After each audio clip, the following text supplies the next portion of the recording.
தமிழர் வரலாற்றில் வீரம், அறிவு, மரியாதை மூன்றும் ஒரே மனிதனில் சேர்ந்திருந்த காலம் ஒன்று இருந்தது. ஒரு இளவரசர் இருந்தார். அவர் பேசினால் படை நகரும், அவர் பார்த்தால் எதிரிகள் நடுங்கும், அவர் சிரித்தால் மக்கள் தெய்வத்தை பார்த்த மாதிரி உணர்வார்கள். 16 வயதில் போர்க்களத்தை ஆட்கொண்டவர். சோழ பேரரசின் பெருமையையும் தமிழ்நாட்டின் இதயத்தையும் தாங்கியவர். அவரது பெயர் கேட்டாலே பாண்டிய மன்னர்கள் கூட நிழலில் மறைந்தார்கள். அவர் வந்த பாதையில் இரத்தமும் புகழும் ஒன்றாக கலந்திருந்தது. அந்த பெயர் ஆதித்ய கரிகாலன். சோழ அரச மாளிகையில் பிறந்த இளவரசர். ஆனால் சாதாரண இளவரசர் அல்ல. 16 வயதில் பேரரசை மீட்டவர்.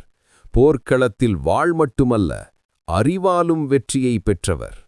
சுந்தர சோழனின் மகன், ராஜராஜ சோழனின் அண்ணன். ஆனால் வரலாற்றில் ஒரே மர்மமாக நிலைத்தவர். அவர் ஒரு வீரர் மட்டுமல்ல, ஒரு தீப்பொறி. அவரது தீ இன்னும் சோழ மண்ணின் இதயத்தில் எரிகிறது. இளமையிலிருந்தே அவர் வேறுபட்டவர். அவரது கண்களில் ஒரு தீர்மானம்: நான் மன்னனாக பிறந்தவன் அல்ல, மன்னனாக இருக்க வேண்டியவன். அவர் வாள் கற்றார், யுத்தம் கற்றார், அரசியல் கற்றார்.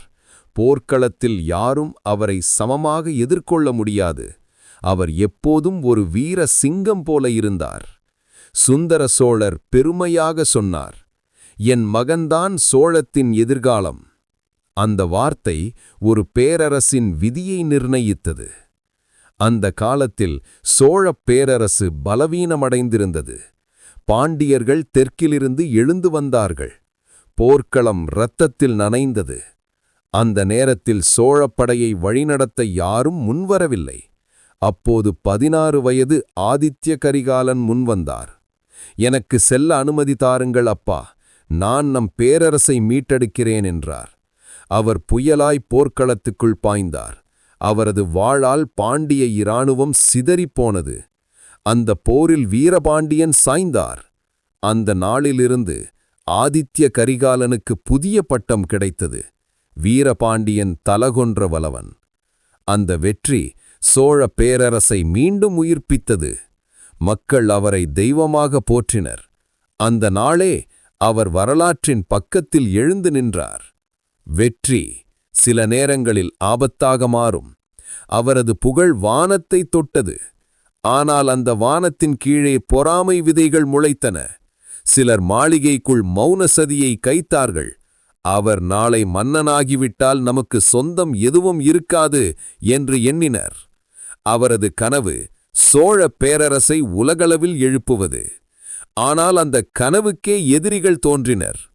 நண்பர்களாக இருந்த சிலர் மெல்ல முகமுடன் மாறினர்.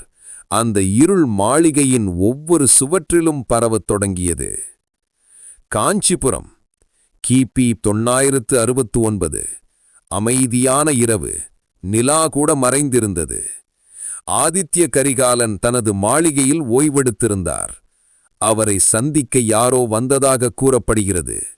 அவர்கள் யார், ஏன் வந்தார்கள் யாருக்கும் தெரியவில்லை.